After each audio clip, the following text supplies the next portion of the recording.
Olá, esse é o vídeo de leituras do canal Comparando Livros do CCL. Esse é o vídeo que eu comento as leituras que eu andei fazendo.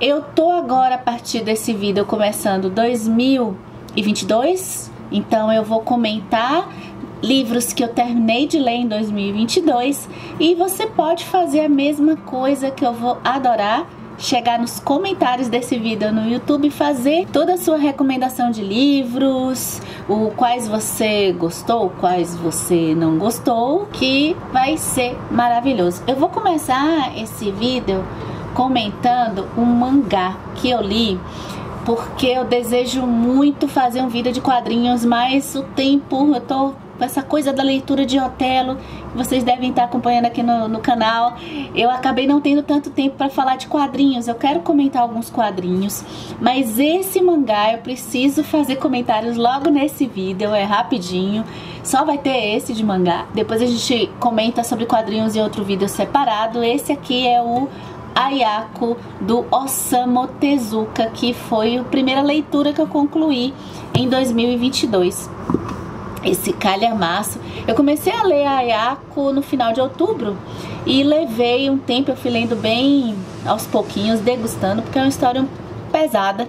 É um drama que vai se passar no Japão após a Segunda Guerra Mundial. Esse é o tipo de mangá que me lembra muito os romances calhamaços que a gente gosta de ler, né? E que a gente acompanha uma saga familiar. Aqui eu me lembrei um pouco dos Buddenbrook, apesar de ser propostas assim bem diferentes, porque a gente vai acompanhar a decadência da família Tange. Eu posso falar isso bem de forma bem genérica.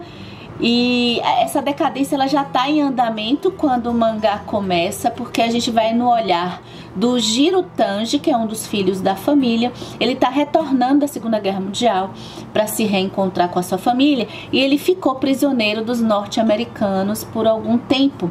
E quando ele chega, a gente vai ser apresentado à família Tange por meio dele no começo da história, porque ele já chega de certa forma até sendo rejeitado, especialmente pelo pai dele, porque a honra da família tá partida pelo fato dele ter sido é uma vergonha ele ter sido prisioneiro por um tempo dos norte-americanos, né?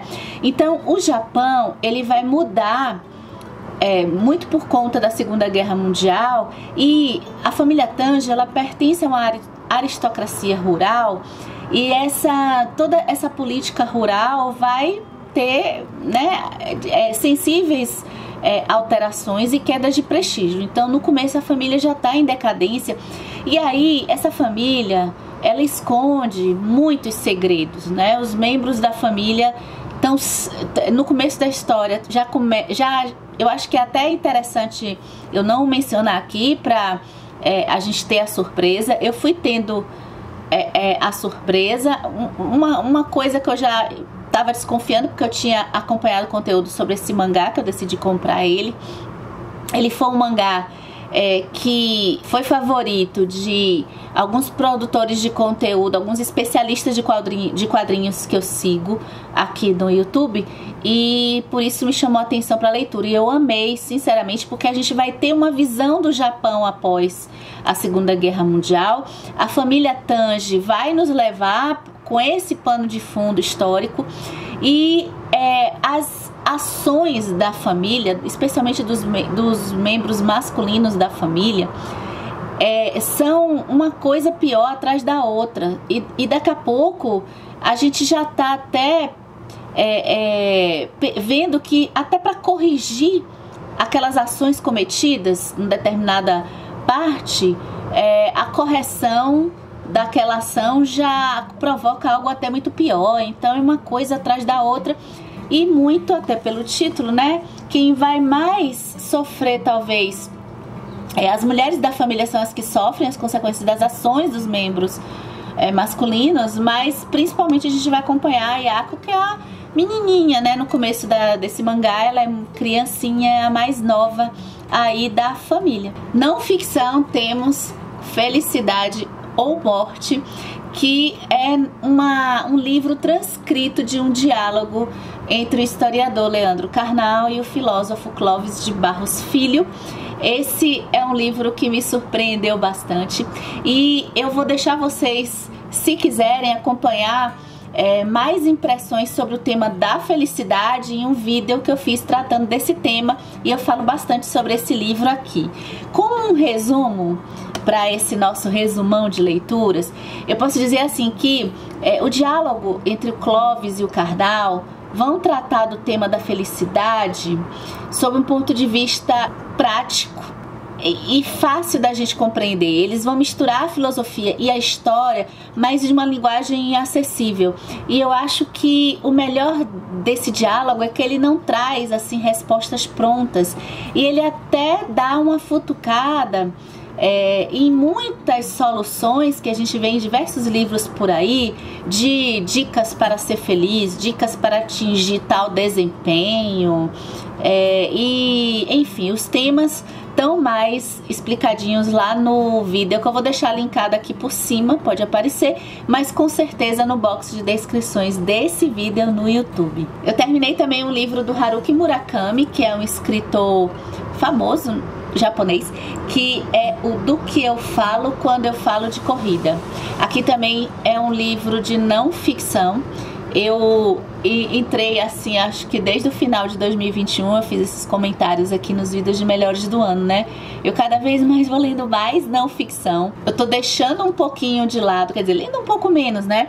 De histórias de ficção. E esse livro do Haruki Murakami eu peguei por pura curiosidade, por conta do tema da corrida, que é um tema que me interessa, né?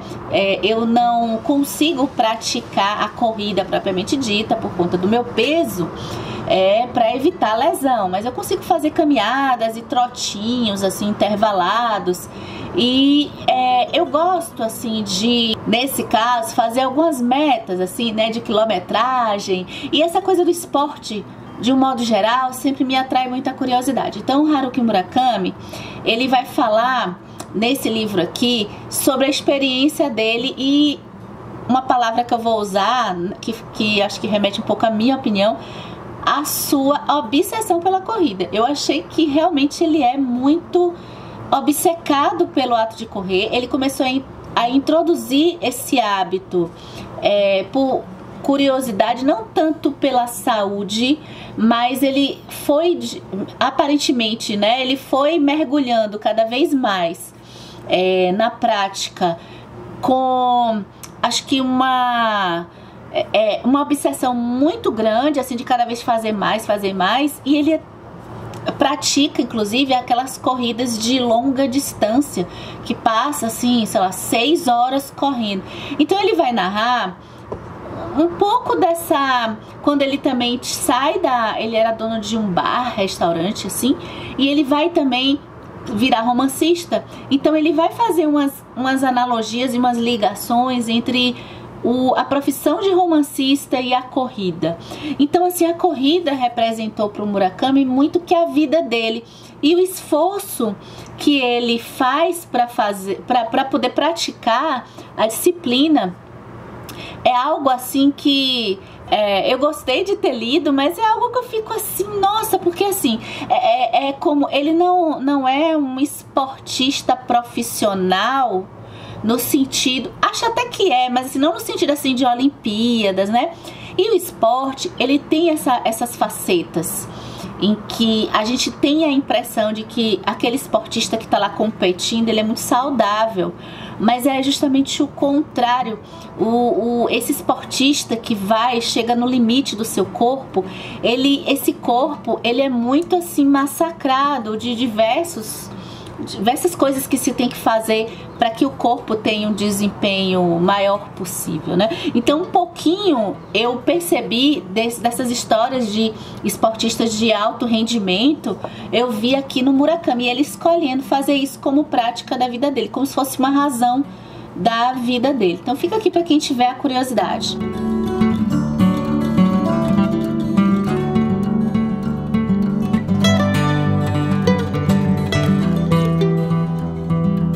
Bem, eu terminei no começo de 2022 o meu primeiro Dostoiévski de 2022, O Gente Pobre, que foi o primeiro romance escrito pelo Dostoiévski. E eu me senti tão feliz lendo esse romance. Ele é um romance escrito em cartas. E eu tinha lido um conto do Dostoiévski, se eu não me engano tem até vídeo aqui no canal, porque a gente fez em 2018 uma Copa literária, digamos assim, Copa do Mundo, assim, literária, e era com contos. E eu me lembro que um conto chamado Romance em 9 Cartas foi um conto que eu fiquei impressionadíssima do Dostoiévski. E olha que ele escreve como seu primeiro romance uma história tão bonita. A gente vai acompanhar a troca de cartas de duas personagens pobres, né? Um senhor e uma moça órfã. O senhor, eu vou ter que ler o nome porque eu não sei de cor ainda assim o sobrenome, que é o Makar Dievushin. E a vizinha dele, a órfã, que é a Varvara Alexievna. Ai, os nomes russos, eu amo. E a carta, o que acontece? Esse romance, ele vai se desenrolar muito deles dividindo as impressões, muito relacionadas à questão da pobreza entre eles. O mais maravilhoso que eu achei dessa história é como Dostoiévski nessas cartas, né, ele conseguiu transmitir, especialmente para mim, para o Makar, ela também, mas principalmente nele, uma dignidade, uma sensibilidade que, de certa forma, tem até um texto aqui nessa edição da Editora 34 que fala muito isso, como que a gente acaba enobrecendo pessoas que estão passando por tanta dificuldade. Eu fiquei pensando aqui no tema da honra. O tema da honra que tem em Ayako, tá? Nesse mangá. Em Ayako, sob um ponto de vista oriental. Eu gosto muito do tema da honra sob o ponto de vista japonês, chinês. Agora, aqui a gente tem, de certa forma, uma honra diferente, uma honra de que é uma honra necessária. Enquanto a honra de Ayako, a honra da família, é uma honra em que, olha, eu tenho que, de certa forma, de crenças, né? Eu tenho que preservar uma situação em termos de crença, de cultura, do parecer ser. Em Gente Pobre, Makar, por exemplo, ele precisa preservar um parecer ser, preservar suas roupas por questão de sobrevivência. Então é uma espécie de dignidade, de querer estar sempre limpo, porque vai trabalhar, para não expor a condição de pobreza, não só por uma vaidade, não quero que saibam que eu sou pobre, mas para não ter qualquer complicação no trabalho ou uma situação de pena. Os personagens são tão complexos nas emoções dele, e Dostoiévski, ele não escreve o personagem está sentindo isso. Por quê? Porque cartas, né? E também o próprio personagem, ele não fala eu estou sentindo isso. É pelas atitudes que eles descrevem ter que a gente percebe o que eles estão sentindo. Eu lembrei muito também, porque aqui a gente tem um drama, né, naquele filme A Procura da Felicidade, em que o Will Smith também passava situações assim, situações em que ele não se colocou visível para as pessoas em volta dele, o que ele estava passando ali com aquela criança, né, nessa situação de extrema pobreza. Então acho que talvez quem gostou daquele filme, enfim, esse é mais um Dostoiévski que se tornou queridinho. Eu não sei, um dia eu vou fazer, já dá pra fazer até um ranking, né, de, sei lá, top, já li quantos Dostoiévski? 6 livros? Acho que eu já li uns 6 livros do Dostoiévski. E esse aqui eu acho que tá nos meus preferidos. Só que Dostoiévski é difícil, aliás, não tem nenhum que eu não gostei, né? Mas enfim, vamos seguindo. Teve um livro também de não ficção. Aliás, nesse vídeo de ficção só tem o Gente Pobre e o Ayako, que é o mangá, tá? Aqui na área de psicologia eu li Nina Taboada. e o seu Psicologia no Cotidiano. Isso aqui é uma série de livros que tratam diversos temas no cotidiano. Então esse foi o primeiro que eu li, que é sobre psicologia. Se eu não me engano, a Nina Taboada aparecia em algum programa de TV, desses que dá pra assistir no YouTube. Se eu não me engano, foi o CNN. Não sei se na CNN ou TV Cultura. Fiquei curiosa com essa série de livros. Achei uma série tranquila. E aí, o interessante é que esse livro não foi um livro assim que me marcou. Eu achei ele bem mais ou menos. Agora é um livro que trata de dilemas ligados a angústias nossas que a gente com certeza vai se identificar, que está muito pautada no nosso século 21. Agora, acho que ela comenta tudo de um jeito assim bem básico mesmo. Talvez a ideia do livro seja essa. As letras são bem grandes, ó.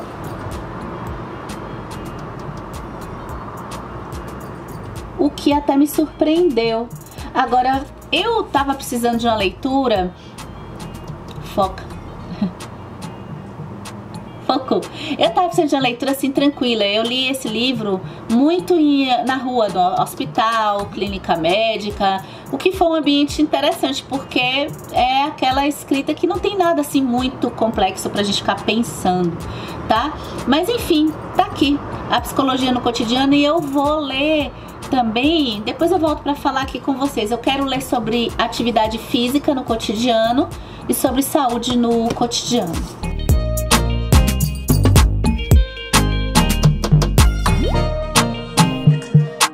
E eu fecho esse vídeo com Bell Hooks e o seu livro Tudo sobre o Amor, Novas Perspectivas. É uma pena assim eu ter que falar que esse foi o livro da Bell Hooks que menos me empolgou. O tema é o amor. Eu gosto do tema do amor, mas eu acho que a minha expectativa era que a Bell Hooks fosse dissecar mais, acho que o amor, sob o ponto de vista filosófico, mas eu acho que a minha expectativa foi errada, porque a Bell Hooks ela não é filósofa. Ela pega algumas coisas até na parte de psicanalítica. Então, o livro é mais assim a Bell Hooks, ela até coloca no começo, né? Ela pretende dissecar o amor. Agora ela parte de um ponto que já me deixou um pouco assim esmorecida pelo fato, é uma coisa pessoal minha, assim, porque nós precisamos mais de amor.